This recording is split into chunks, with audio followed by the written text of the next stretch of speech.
On those dog days of an Iowa summer, when the mercury is pushing close to 100, many would say there's nothing more refreshing than an ice-cold Coca-Cola.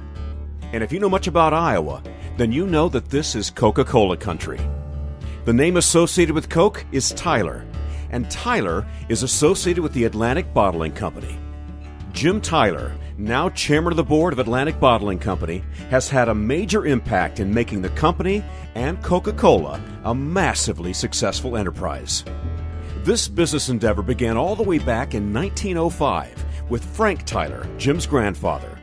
Back then, they sold a different refreshing and sweet treat, ice cream.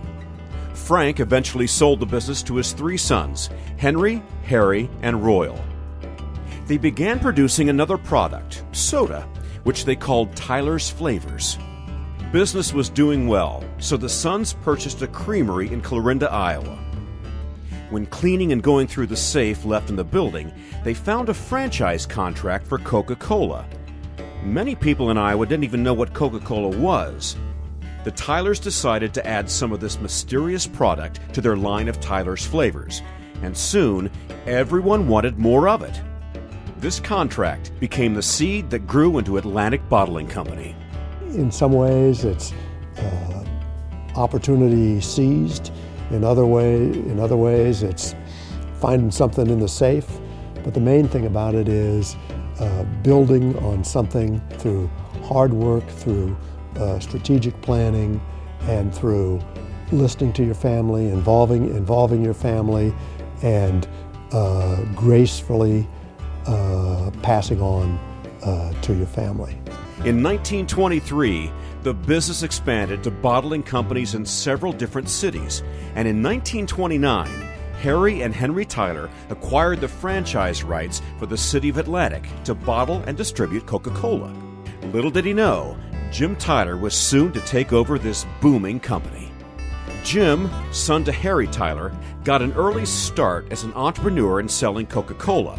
At the tender age of 6, Jim, along with his pony Sparkle, pulled a cart full of Coke and ice, selling it through the neighborhood.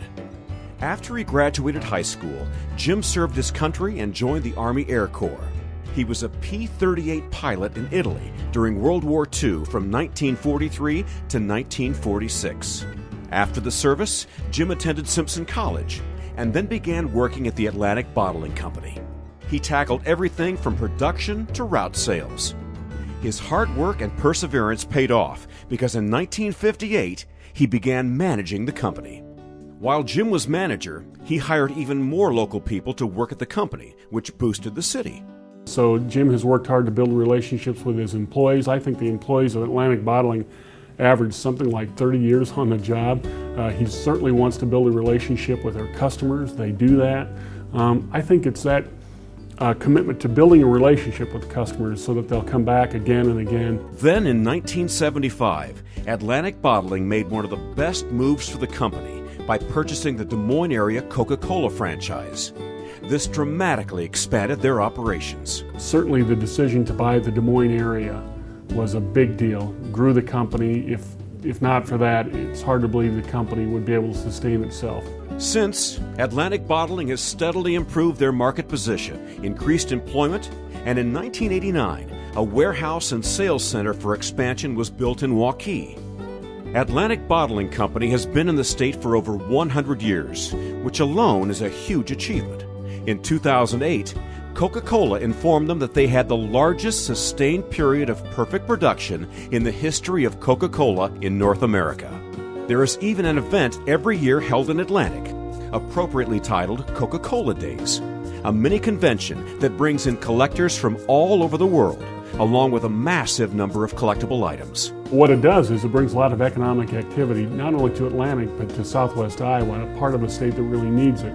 Jim calls Coca-Cola Days a heartwarming experience. It's yet another way to bring people into the community and at the same time pay tribute to an Atlantic business, all of which is so very important and dear to Jim. Jim has continued to support Atlantic. The bottling plant remains there, and Jim remains a figure there, and it's important for Atlantic. It's important for Iowa. The thing that maybe defines Jim is It's Atlantic Bottling Company, and it's in Atlantic, Iowa. It would have been easy to move the headquarters to the Des Moines area, but that's not Jim. And so every decision he makes is all about the business, but it's all about his family and all about the customers. Jim has received numerous awards for his commitment to the company and community. He served from 1985 until 1991 on the State Board of Regents.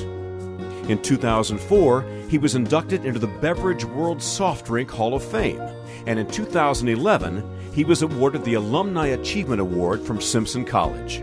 Jim has worked with and been a part of numerous groups and organizations as well. He and his late wife, Dorothy, have also greatly given back to the community. They do things that contribute to the economic growth of the whole area. He and Dottie have been really important to a lot of institutions in this state. And again, we're fortunate in Iowa that so many companies do that, but boy, Atlantic Bottling is sure one of them. It's remarkable that a 91-year-old man is still so involved in the company he helped make so successful.